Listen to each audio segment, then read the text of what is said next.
COVID-19 pandemic changing how many of us live and work, but also how we view media and technology. Consulting firm Activate released data on how media and technology habits have evolved during the pandemic and the shutdown, and previewing what things could look like in the future. Joining me right now is the founder and CEO of Activate, Michael Wolff. Michael, it is great to see you. Hope you and family are staying strong and well throughout all of this. Thank you so much for being here.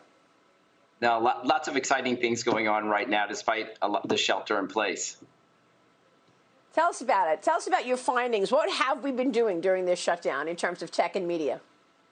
Yeah, what's fascinating, it's everyone's habits have changed. I mean, when people have been home, the amount of time that they've spent with technology and media has increased substantially. In fact, it's over 4 hours more per day than what people were spending before. And so what's most important is what we expect is going to happen afterwards. So when you look at the numbers, video has increased by about 44%, and video games usage has increased by about 39%.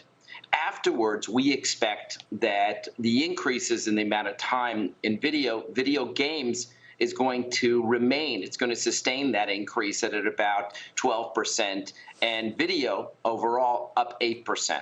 So this is a fundamental shift in the amount of time that Americans are going to spend with technology and media.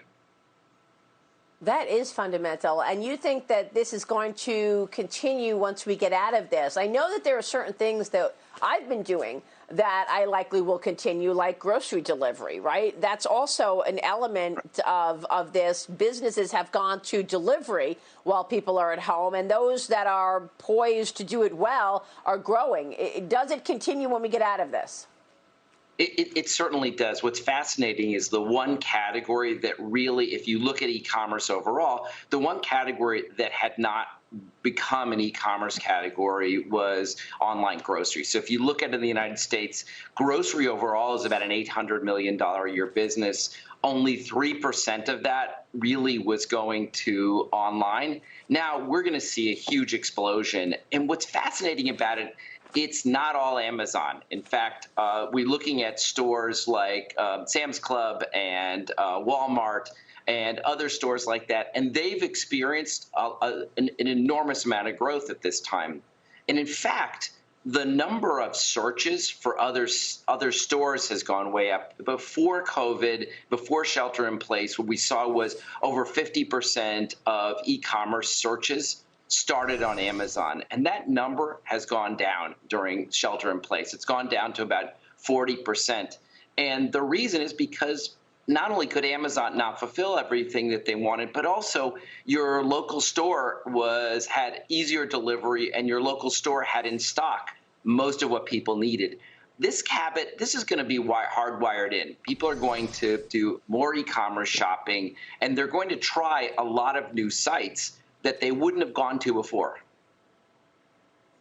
Yeah, one of the issues we were talking about yesterday with Michael Milken was telemedicine. And I wonder if there are things like that where ordinarily you wouldn't do as much telemedicine, but now we are because of the shutdown.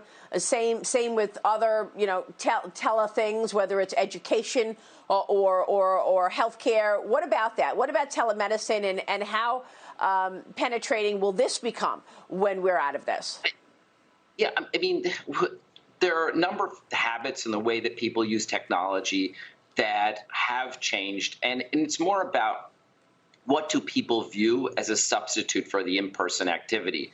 Telemedicine, what everybody finally saw was it's easier to get onto video, get onto your computer and talk to a doctor versus go wait in an office. And that's likely to continue because there's so many things that can be done from home, and especially avoiding the risk of being in a doctor's office with people coughing. There are other activities we did as part of our research. We looked at the activities that people said, I like doing it online versus in person, and what was superior. And the thing that was what people really preferred to do online was banking.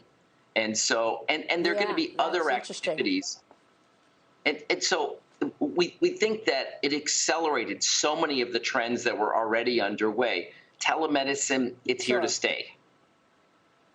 Yeah, so many great highlights in this report in terms of what we're doing. Let me switch gears and ask you about social media right now, because, Michael, we know that major companies are boycotting social media. They want to see change in terms of what's on things like YouTube and Twitter, et cetera. Look at all of these advertising companies that have decided to pull back in terms of advertising: Starbucks, Coke, Verizon, Unilever, Honda, and Levi's. What's your take here? This is, but people look at it as they think it's a political issue, and it's really not.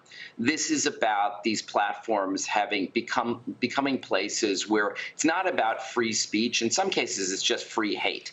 And the other issue that's happened here that is not as apparent is people talk about fake news, but this is really about fake friends. A lot of the influence that's been happening online is from people who are signing up accounts, whether it's Russian, it's Chinese, but even Americans, and claiming to be something that they're not. And it's having an impact on all sorts of groups, and it's not one that big companies want to be associated with. I think we're going to see a lot more companies not advertising on Facebook. It's really not going to hurt Facebook as much as people imagine, because most of their advertisers are medium to smaller companies. But it is going to get in the way of their attempts to take money away from television and other forms of media.